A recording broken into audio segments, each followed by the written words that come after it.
वंदन करतो आणि आजच्या ओबीसी समाजा न्याय हक्कासाठी आज एल्गार सभेला आपल्या सर्वांचे नेते आदरणीय छगन भुजबळ साहेब, मी बीडचा या भूमीचा पुत्र या नात्यानं मी आपलं आणि उपस्थितीपासून करतो की या क्रांतिकारी जिल्ह्यातून न्याय हक्कासाठी महाराष्ट्र आपण या ठिकाणाहून काढतो। व्यासपीठ विधिमंडळाचे सहकारी सन्माननीय गोपीचंदरावजी पडळकर, विधिमंडळातील माझे सहकारी मनोजजी कायंदे,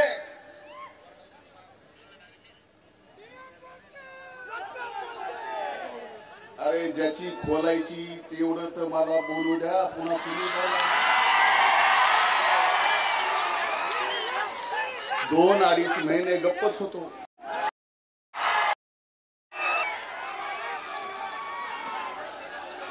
सन्माननीय हाके साहेब येता येतील।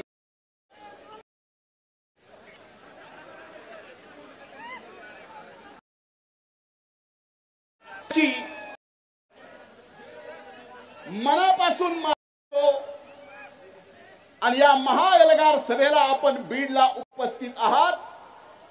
बीडचा पुत्र या नात्यानं मी आपल्या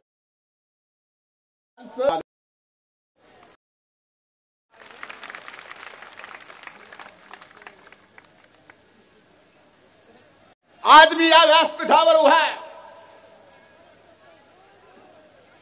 आज या एल्गार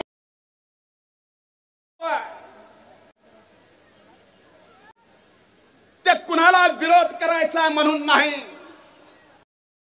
त्या समाजाचा विरोध करायचा नाही। न्यायी शब्द तुम्ही पण लक्षात ठेवा, न्यायी आरक्षणाच्या विरोधात नाही। आज मी इथं उभा आहे माझ्या आरक्षणाच्या संरक्षणासाठी।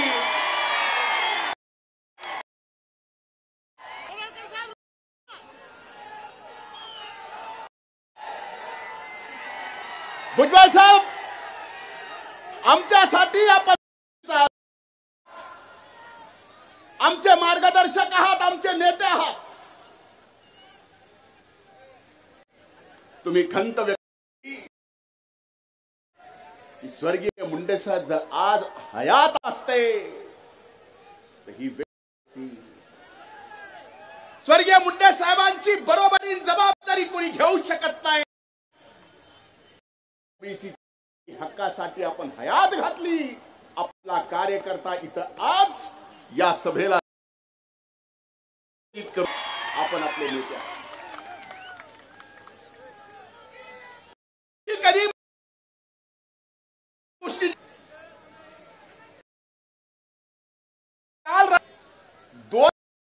2 वाजून काही मिनिट झाले असते। आता सगळीकडेच मित्र आहेत। फोन केला म्हणले बीडला एल्गार सभेला तुम्ही येणार आहात का, तुमचं कसं आहे? म्हणलं का विचारतोय, नाही जरा सभेत आम्हाला काहीतरी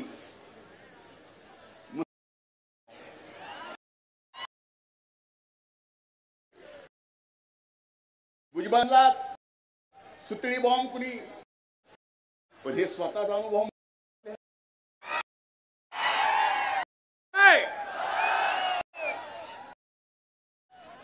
आज मला या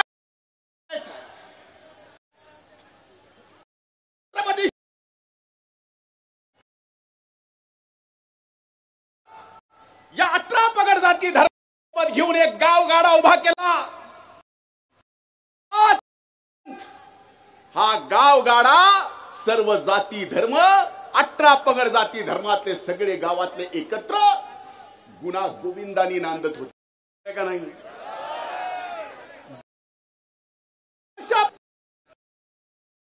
त्या व्यक्तीनं एका प्रवर्त समाज म्हणत नाही,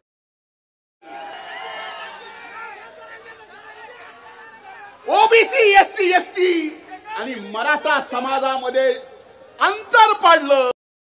ते कुठून पडलं? आज माझा मराठा समाजाला सुद्धा नम्र जोडून, माझ्या बंधू भगिनींना सुद्धा हात जोडून विनंती आहे, हे अंतर फक्त या दोन ओबीसी आणि समाजात अंतर मिळवून पाडत नाही, तर तुमच्याशी सुद्धा दगा फटका करतोय. उदाहरणादिशी 13 कोटी जनतेच्या समोर हाते साहेब मदाचा या ओबीसीत येऊन नाही, तर खरा फायदा मराठा समाजाचा सुद्धा ईडब्ल्यूएस मध्ये जाऊन आहे. ओबीसी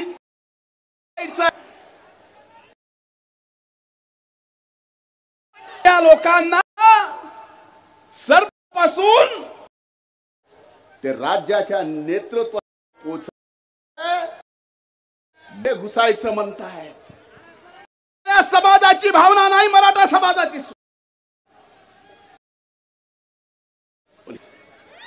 बरं, पिटवून पिटवून म्हणतो तरी काय?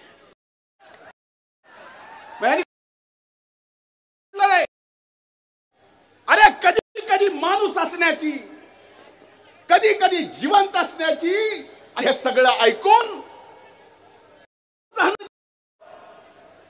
याची सुद्धा मनाला भीती वाटते. माननीय मुख्यमंत्र्याची आयमाय काढली. भुजबळांचं माझं तर काहीच सोडलं नाही.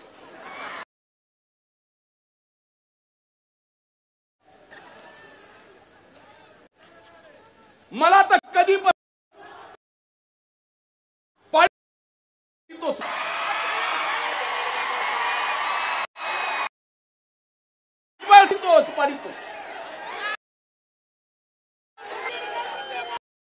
अरे 42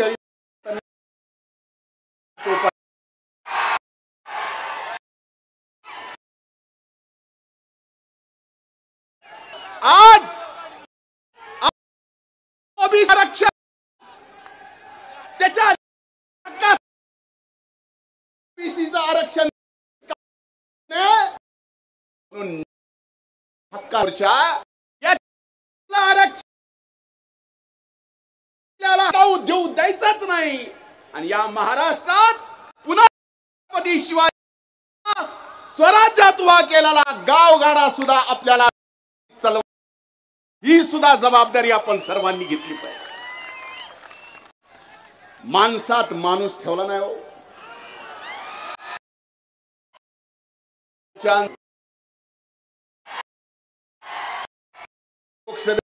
तर काही आहे का? आपल्याच बीड जिल्ह्यातलं गाव आहे, गावाचं नाव घेत नाही. पंचायत निवडणुका लागल्या, सख्खे दोन भाऊ ह्याने किती येडे केले होते माणसं बघा साहेब. सख्खे दोन भाऊ दोघांनी पॅनल उभा केला एकमेकाच्या विरोधात. एका भावाचा पॅनल निवडून आला, दुसऱ्याचा पडला. सत्ता पक्षात असलेला पंचायत समितीचा काही निधी पंचायत समितीच्या सदस्याकडून त्यानं पंचायतीच्या विकासासाठी नेला, आणि त्याचा सख्खा भाऊ म्हणतोय तू त्याला कसं आणलंस, तू एका मायबापाचा आहेस का? इतका विष पेरावा, एवढा विष पेरलेला या छत्रपती शिवाजी महाराजांच्या महाराष्ट्राला, या पुरोगामी महाराष्ट्राला, या शाहू फुले आंबेडकरांच्या महाराष्ट्राला परवडणार आहे का? अरे आपलं आरक्षण हक्काचं कोण कसं नेतंय ते बघू. अपने पास अपनी ताकद भुजबळ साहेब आहे आणि आपण सर्वजण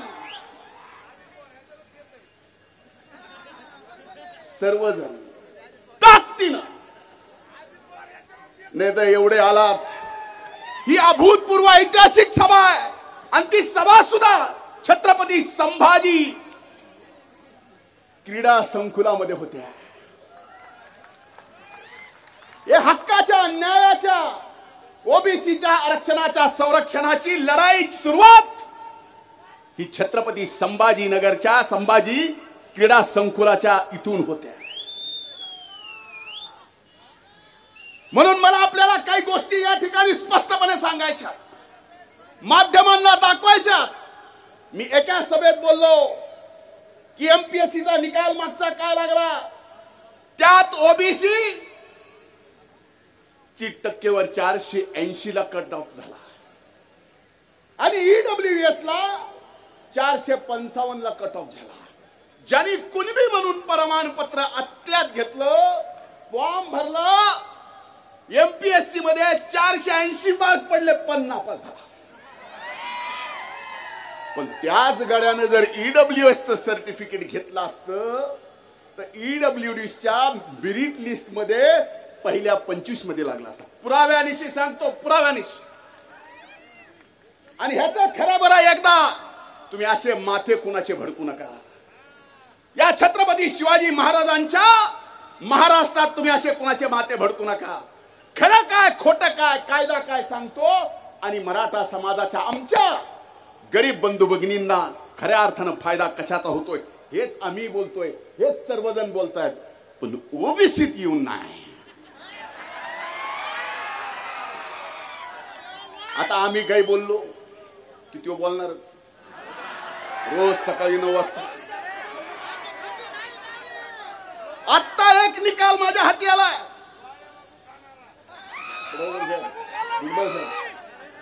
आणि हा सगळ्या देशाचा निकाल आहे. ओबीसी आणि ईडब्ल्यूएस रेल्वे भरती या देशाच्या निकालात 1.5 मिनिट जास्त घेतो, फक्त वेळेपेक्षा जास्त. अजमेर मध्ये ओबीसी आणि ईडब्ल्यूएस चा 9 गुणाचा फरक आहे. अहमदाबाद मध्ये ईडब्ल्यूएस आणि ओबीसी मध्ये 6 गुणाचा फरक आहे. बिलासपूर मध्ये ओबीसी आणि ईडब्ल्यूएस मध्ये 2 गुणाचा फरक आहे. बिलासपूरच्या दुसऱ्या डिव्हिजन मध्ये 5 गुणाचा फरक आहे. चंदीगड मध्ये 7 गुणाचा फरक आहे. चेन्नई मध्ये 18 गुणाचा फरक आहे. गोरखपूर मध्ये 6 गुणाचा फरक आहे. जम्मू श्रीनगर मध्ये 16 गुणाचा फरक आहे. कलकत्त्यामध्ये 6 गुणाचा फरक आहे. पटण्यामध्ये 1% फरक आहे. रांची मध्ये 12 गुणाचा फरक आहे आणि शिलीगुरी मध्ये 5 गुणाचा फरक आहे. हा ईडब्ल्यूएस मध्ये आणि ओबीसीतला फरक सांगतोय. मग मला सांगा, खरंच जर मराठा समाजातल्या गरीबातल्या गरीब शिक्षणासाठी आणि नोकरीसाठी फायदा करायचा असेल तर ईडब्ल्यूएस शिवाय दुसरा पर्याय नाही. हे समाजानं सुद्धा लक्षात घ्यावं. कशाला त्या बिनडोकाच्या काय कारण आहे? आमचं तर काय घरदार काढलं, आय माय बहीण काय ठेवलं नाही. इंग्रजापर्यंत माझा तर म्हणला माझा डोळा काढला. माझा डोळा शाबूत आहे पण ऑपरेशन झाल्यामुळे जास्त फडफडत आहे. हे आणखीन जास्त फडफडू नये बाबा, म्हणून चष्मा घातला. आता माझ्या चष्म्याची सुद्धा अडचण आहे. तो म्हणतो परळीचा चष्मेवाला आवडलाय तर घेऊन जा.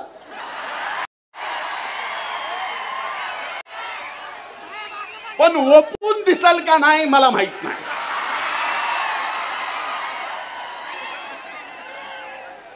ओपून दिसायला पाहिजे. ओपून म्हणजे आपल्याला कळालं ना आपली भाषा. मग त्यांना जगत्याला वाचत असल की आपणच लय वाचाळ समजायचं कारण नाही. मी तर बाबा हो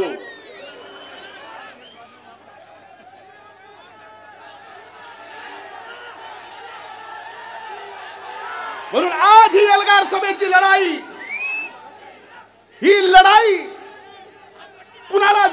घाबरायचं नाही. आजही मराठा समाजाने ईडब्ल्यूएसचं घ्यावं, 10% वेगळं आरक्षण जे त्यांना दिलं ते घ्यावं. आम्ही सोबत आहेत. आम्ही खांद्याला खांदा लावून लढा दिला. मी 25 वर्ष मराठा आरक्षणासाठी लढलोय, सर्व जातीच्या आरक्षणासाठी लढलोय आणि त्याचं रेकॉर्ड आहे. कारण ही शिकवण आहे. पण आमच्या ताटातलं कोण घेत असेल तर आम्ही सुद्धा नुसतं बघत बसणार नाही, हे आज निश्चित सांग.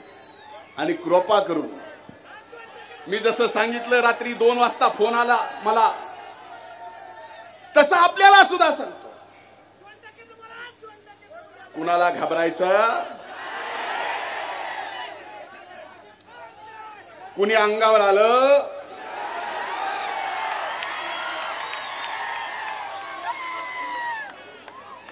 म्हणजे पडळकर साहेब, हाके साहेब किती डोकेबाज माणूस म्हणायचा.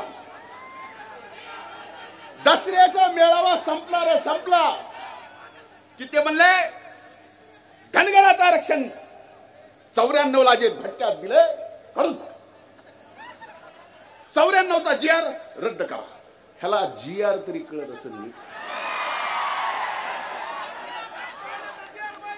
धनगराचा काढा म्हणला, पुन्हा मला वंजाऱ्याचा बी काढा 2%. अरे काय काढा, अरे द्यायचं सांगा, न्यायानं हक्काचं मागायचं सांगा. हा छत्रपती शिवाजी महाराजांचा महाराष्ट्राचं काही बोलून जमणार नाही. काही दिवस माणसं तुम्ही एडे करताल, पण खऱ्याला खरं आणि खोट्याला खोटं आज ना उद्या हे कळणार आहे. त्यामुळे आज व्यासपीठावर उपस्थित आम्ही सगळेजण या छत्रपती संभाजी क्रीडा संकुलावर शपथ घेतोय. तुम्ही घ्या, आपसातले तंटे बाजूला ठेवा. आता येणाऱ्या नगरपंचायत, नगरपालिका, जिल्हा परिषद, पंचायत समितीच्या निवडणुका आहेत. मी स्टेजवर बघतोय, इतर आरक्षणाच्या वेळी अनेक लोकप्रतिनिधी समर्थन देण्यासाठी स्टेजवर येतात, पण बीड जिल्ह्यातला लोकप्रतिनिधी ज्यांनी आम्हीच मत देऊन निवडून आणलो, आम्हीच का त्यांना ओबीसीचा आज हीच वाटत. म्हणून एक लक्षात घ्या, उद्या पंचायत समिती, जिल्हा परिषदेच्या निवडणुकीला आपसातच हाबूक ठुकीत बसताल. तसं करू नका. मनोहर दांडे सर तुम्हीच बोलला,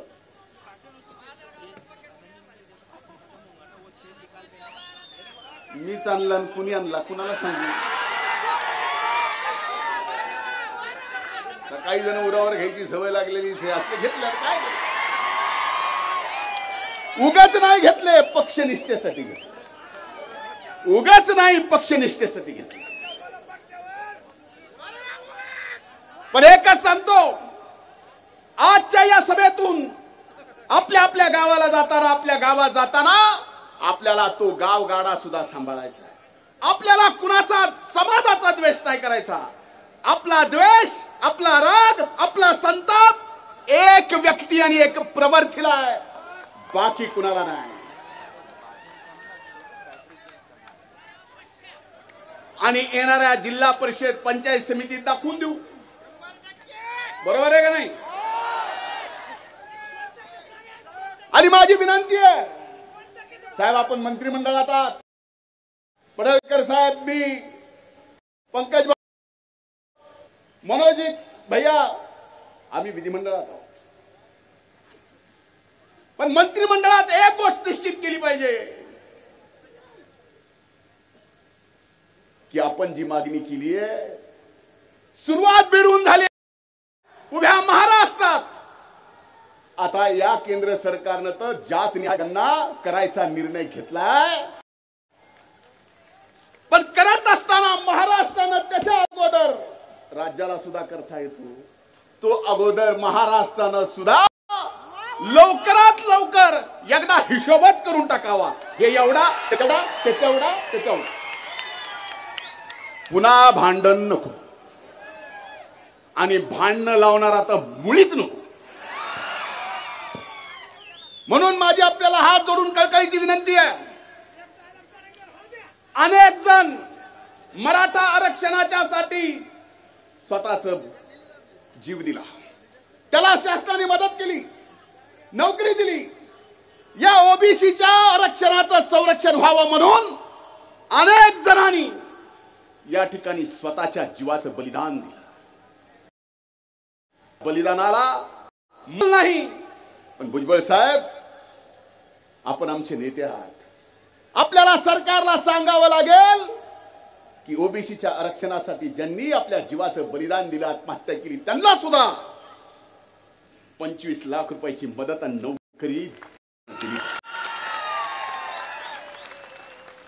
म्हणून आज आपण सर्वजण एक झालात. आपल्या येलगार मागच्या पोस्टरवर एक फोटो आहे. कसला आहे? कसा आहे? काय? ही निस्ती मूठ नाही, ही वज्र मूठ आहे. सगळ्यांनी वर करा.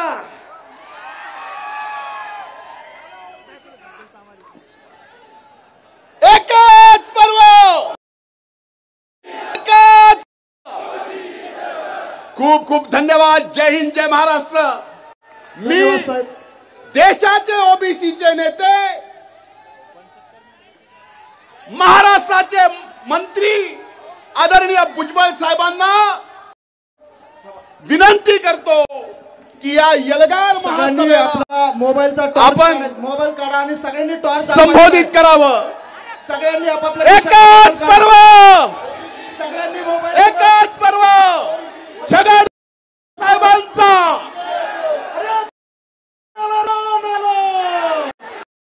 पर्व ओरिजिनल ओबीसी पर्व असं बघ, ओरिजिनल. बरोबर, हे ऐतिहासिक बघा. ही ओबीसीची ताकद आहे. मी आदरणीय भुजबळ साहेबांना विनंती करतो की आजच्या सभेला आपण संबोधित करावं. एकच पर्व ओरिजिनल. छगन भुजबल साहब तुम आगे बढ़ो. भुजबल साहब तुम संघर्ष करो. भुजबल साहब तुम संघर्ष करो.